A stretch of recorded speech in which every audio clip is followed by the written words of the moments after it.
Whether it is artificial intelligence, virtual reality, crypto, AI, cybercrime, or affiliate marketing, the two business guys share some insights on the best business to start in 2022.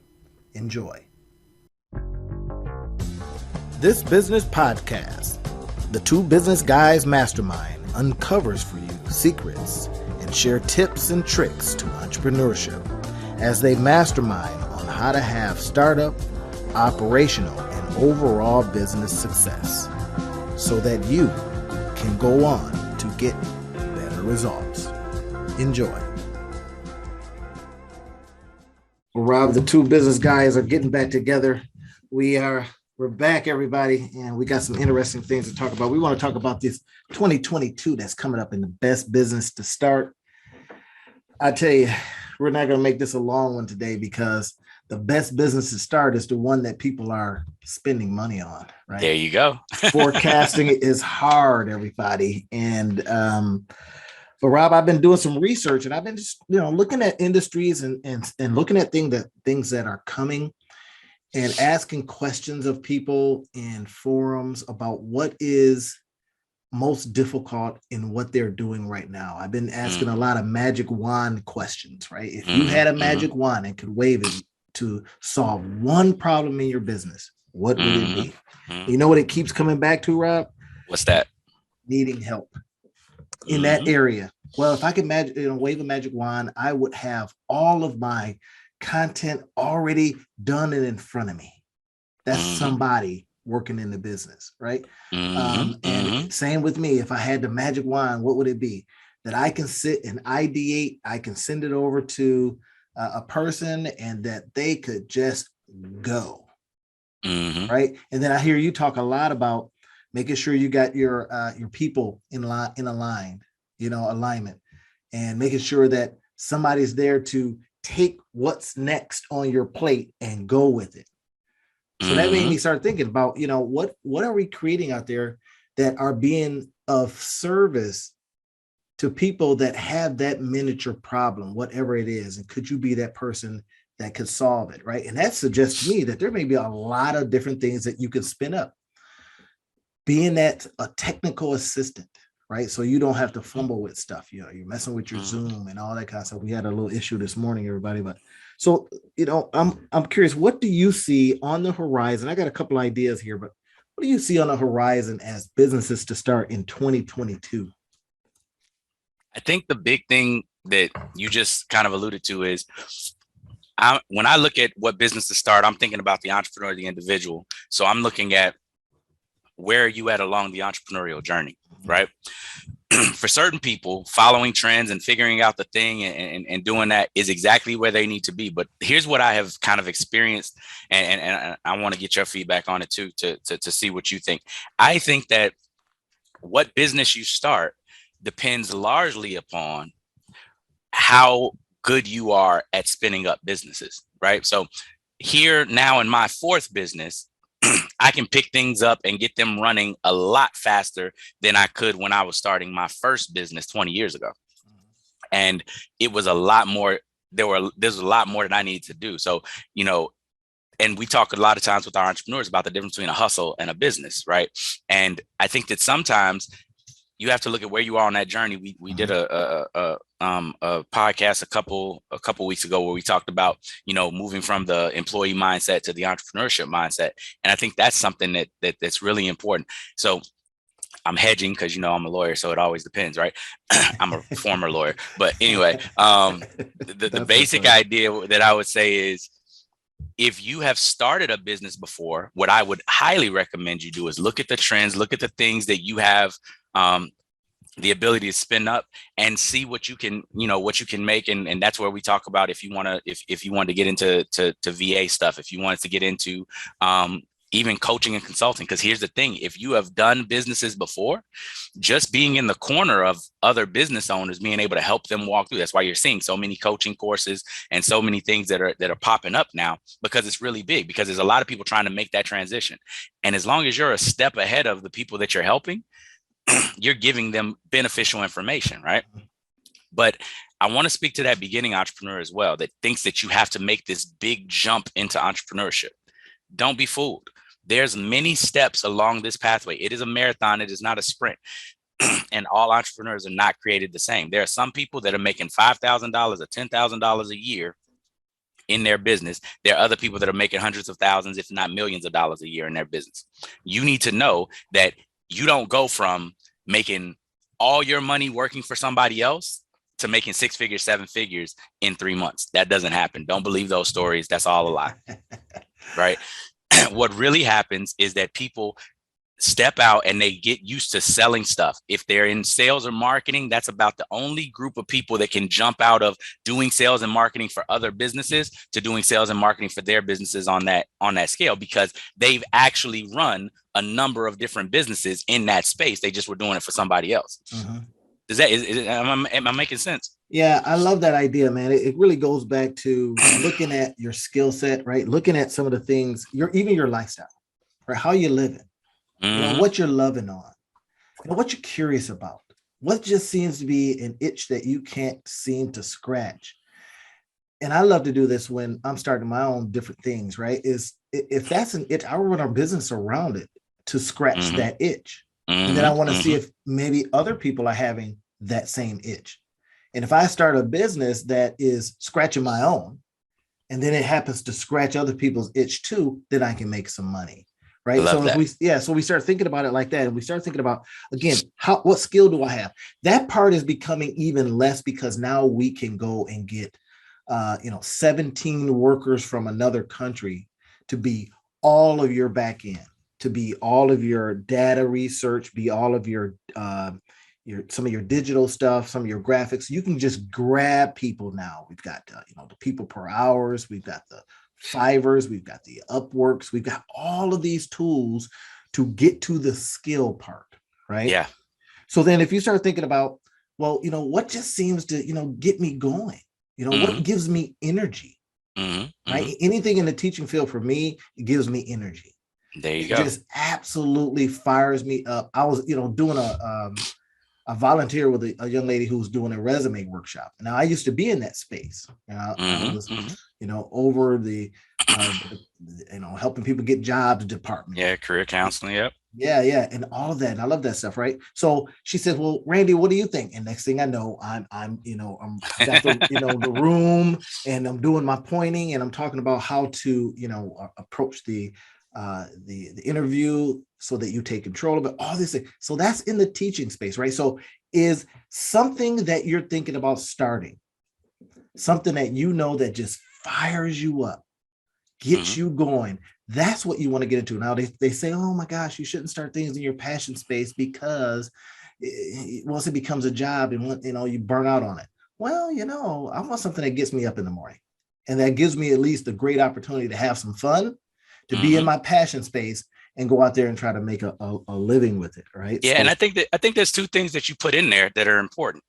One, you talked about, you need that thing that you're going to be doing to invigorate you. And the second piece I think that's really important is, once you scratch your itch, you then find out, does it scratch other people's itches? Right. But that's a transition. That's a process. And you can just do it. And this is the thing a lot of people need to understand.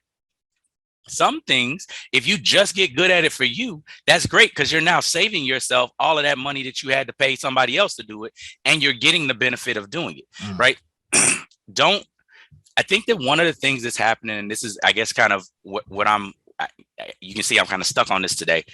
I feel like there's this movement for like the laptop lifestyle and all of this marketing of, you're going to be a millionaire and you're going to have $100,000, by the way.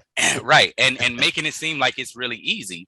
And, I remember being enamored with all of those infomercials when I was first starting my journey. And I've probably spent $50,000 over the course of 20 years on courses and things and stuff, of people promising you that you'll be able to figure this out really quickly and all the rest of that. And so I want to get people to understand that, like, that's not the reality, even though that's the dream that they sell.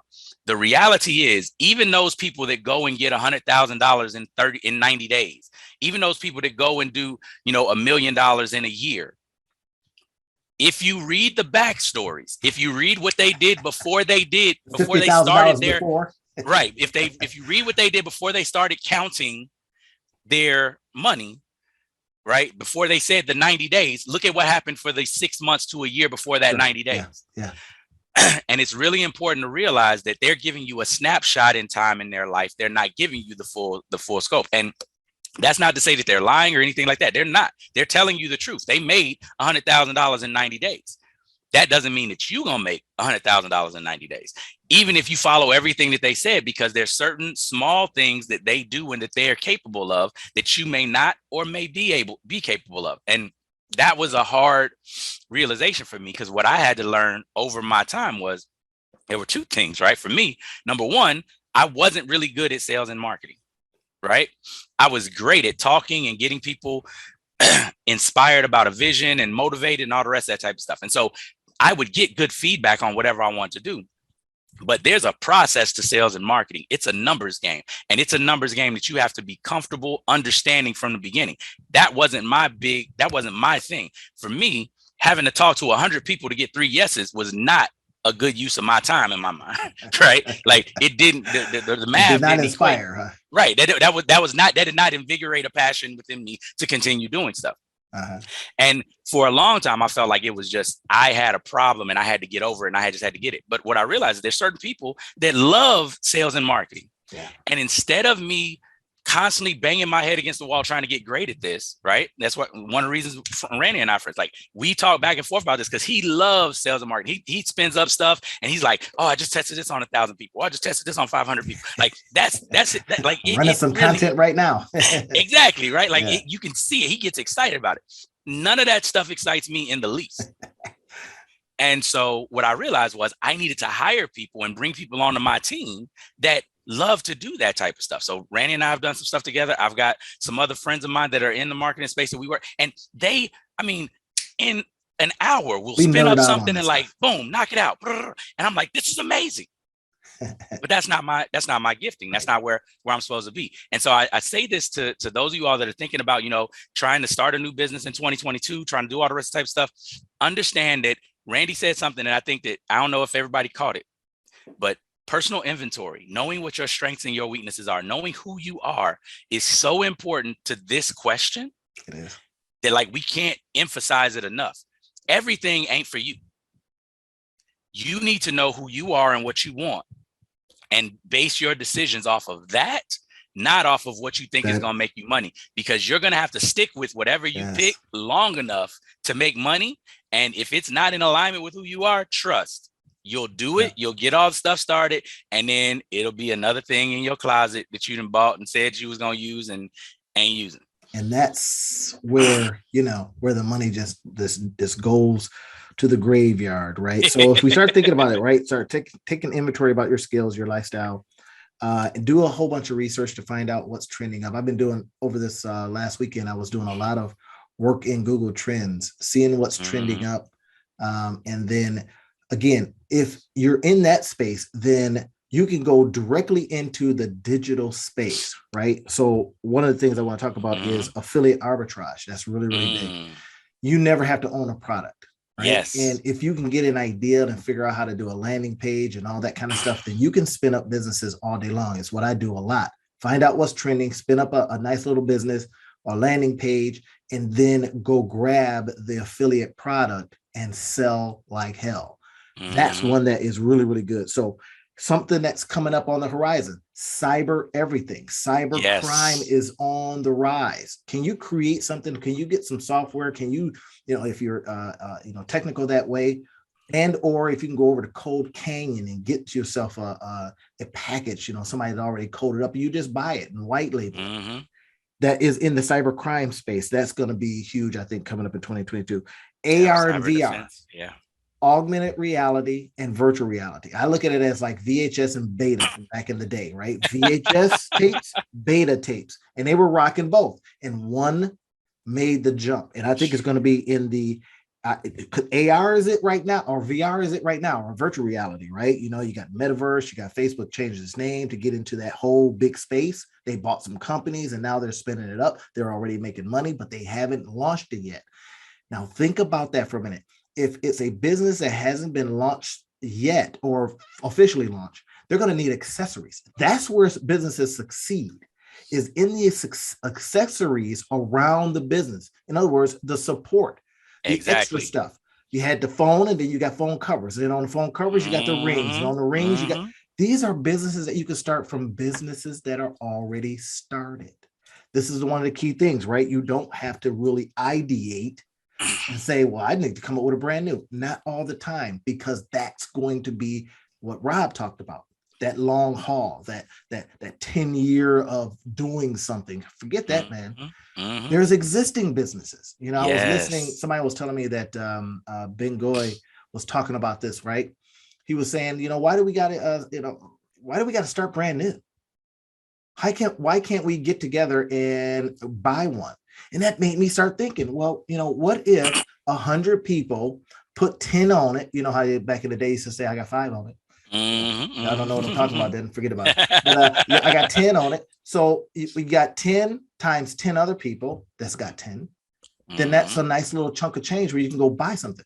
You got 100 that's got 10 on it. Now you got some serious money. You see where I'm going with this? So if you can do something like that and go buy an existing something, and all you're doing is putting people together, right? Now what you've been able to do is buy an existing business that's spilling off money left and right.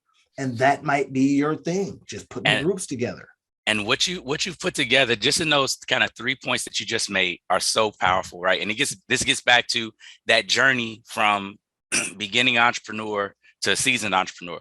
A lot of times when you're on your entrepreneurial journey, hitching your wagon to somebody that's already doing well gives a tremendous amount of learning benefits, right? What Randy just talked about is so powerful. Go find the trends. This is another one of those key nuggets that he just dropped, right? He does this all the time. He just like glosses over and act like it wasn't nothing. Like this is huge. So easy for me. Exactly, right? Market research is so powerful a skill that you need to have. Being able to understand how to find trends, right? But more importantly, being able to understand who those trends apply to, right? So excuse me. So you were looking at, you know, if you're starting up a business and you're looking at VR, or you're looking at AR, or you're looking at cyber, or you're looking at any of these types of industries, looking at who the market is, what type of growth it's going to have, what type of money is going to be in the market. And he dropped another nugget that talked about, if you are the one who sells to the people that are trying to do the thing, you will make the money, right? This goes back all the way back to the gold rush of 1849, right? Where the 49ers get their name from. The people who got rich in the gold rush were the guys who owned stores and sold pickaxes, shovels, sifters, etc. Maps. Because everybody that went looking for gold needed that stuff. Only some of the people that went looking for gold came back with gold, but everybody that went looking for gold bought a pickaxe and bought a shovel and bought a sifter. That's it. And so if you can get into that space of looking at these trends, not at all, right? It's just own a store. Hey, come get your stuff, right? But if you can look at these trends and see the stuff that people need, these are the types of businesses that you can put up, that you can set up digitally, and then you can just make money off of them, right? And you're not making huge transactions. You're not selling $5,000 things or $2,000 things, but $1,005 things is $5,000. That's right.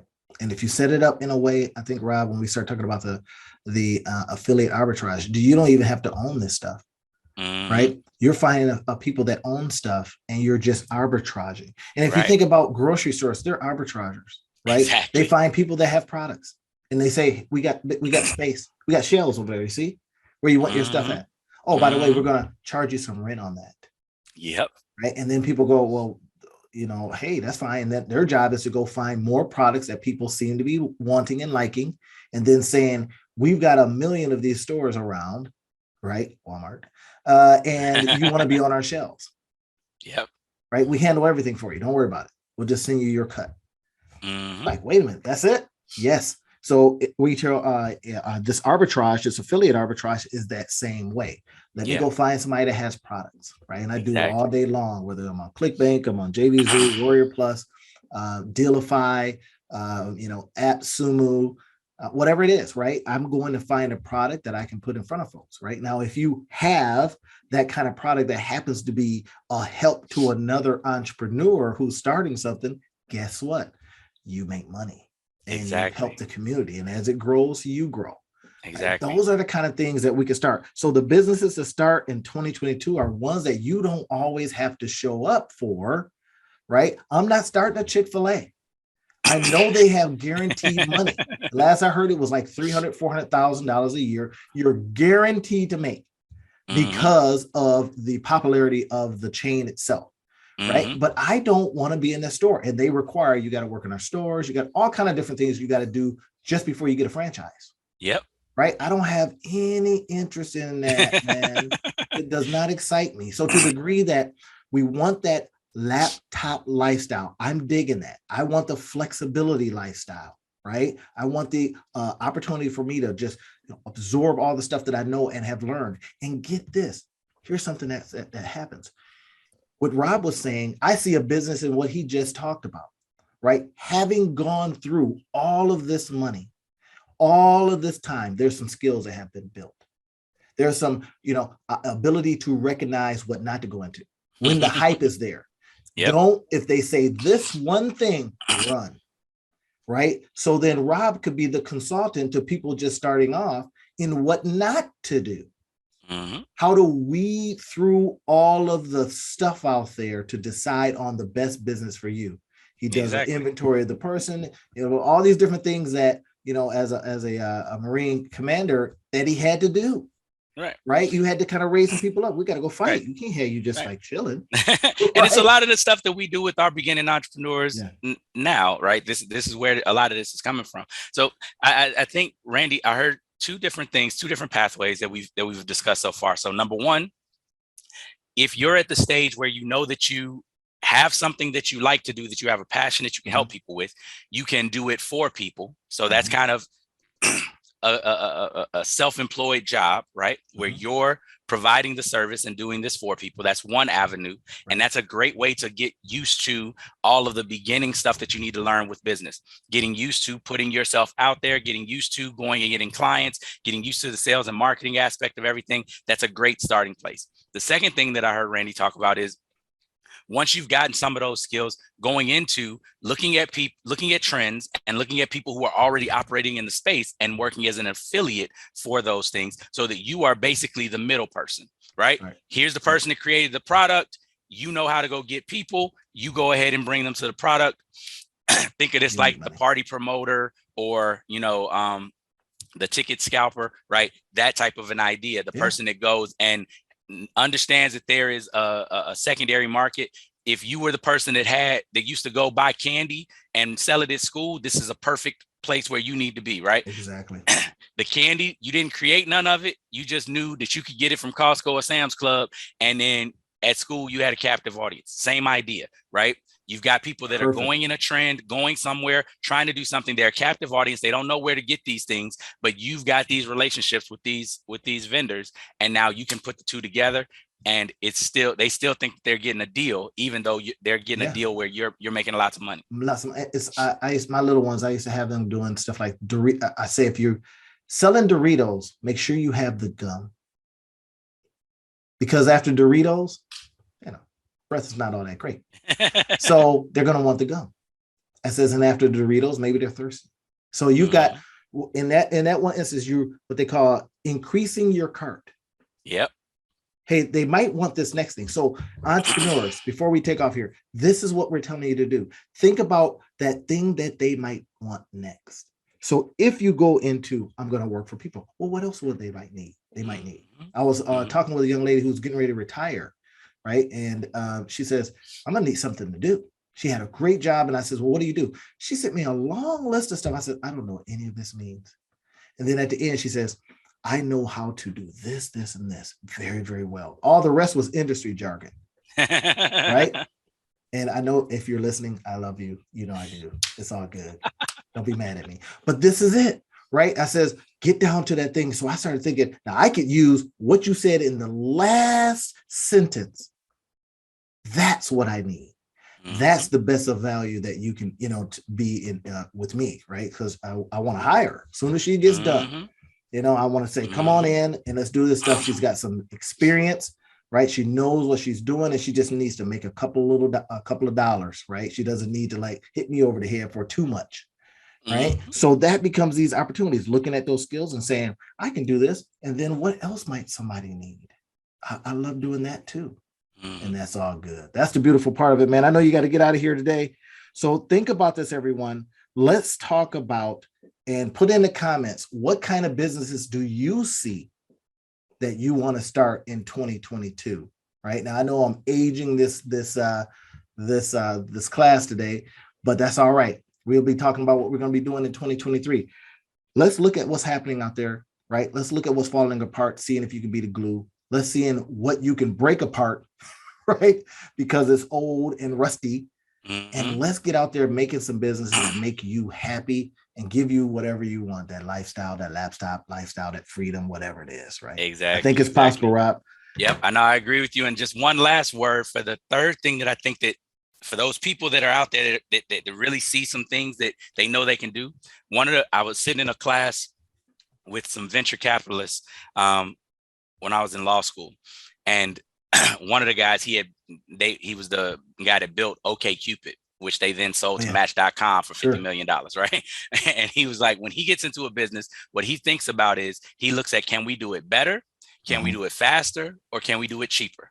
If they can do one of those things, then he's willing to go into an area, go into a business. So for those of you all that are thinking about taking the bull by the horns and actually jumping in full speed, ask yourself those three questions. Can I do it better? Can I do it faster? Can I do it cheaper? If you can answer yes to one of those questions, now you want to start going in. And again, maybe you start working for somebody else. Maybe you start doing affiliate marketing. Maybe you get a team together and you do Randy's version of, 10, 10, 10, 10, 10, 10, 10, however you do it. But make sure that you're asking that question before you just jump in. And make sure that you're not better, faster, cheaper. Yeah, better, faster, cheaper. And don't be deluding yourself. Right, because the marketplace will tell you whether you're real correct. Quick. And this is why I tell people, that you want to start something that you can test quickly, right? And when I talk about spinning up, that's why we use that name, spin it up, right? Of everything. Someone says they got an idea, it says spin it up. Someone just emailed me and says, hey, what do you think about this name for my business? The first thing I said was, well, are you excited about it? Does it inspire? Right? In the name itself, does it inspire? I said, does it make people want to go just by seeing the name? Oh, I got to check that out. I says, if not, start again. And that was it. Right. So, hey, everybody, we're glad that you had a chance to talk with us a little bit, even though we did all the talking. Listen to us today. Put some comments in there, man. We want to see you talking back to us and hearing about some of the things that you're going to be starting or some of the things that you're letting go. Even more importantly, you've decided that the pig is too ugly. No lipstick is working. I've got some products right now that it's like I've tried and tried and tried that thing still comes out of pig. So I got to let it go. You may have to do the same thing, but we know this to be true. There's parts in there that you can use. There's parts in there that can feed others. Sorry to all the non-meat eaters out there, but using that analogy. In other words, whatever you just did that didn't work, now let's break it apart. And let's find out if there's components in here that are usable. If you ever had a used car and you said, I'm selling this thing for parts, and ended up making more money on the parts, well, those are some new tires. I could use those rotors. I could use that engine. I could use that rocker arm. Now you figure out, wait a minute, if I've got a business that I've started and spent a whole bunch of money on and stuff didn't work, well, there was processes in there that you can start breaking apart. You've learned. Now why so many people are coaching? It's because of that. They says, you know what? I figured this out during my time doing this, that, and the other. My time failing businesses. Here's what I've learned. I'd like to coach you on what not to do or what to do because I was successful. That's it. Think about it, everybody, and get on to making the business of your dreams, all right? So you can get to that lifestyle. We'll talk to you next time. Awesome. Have happy holidays, everybody. All right. Take care.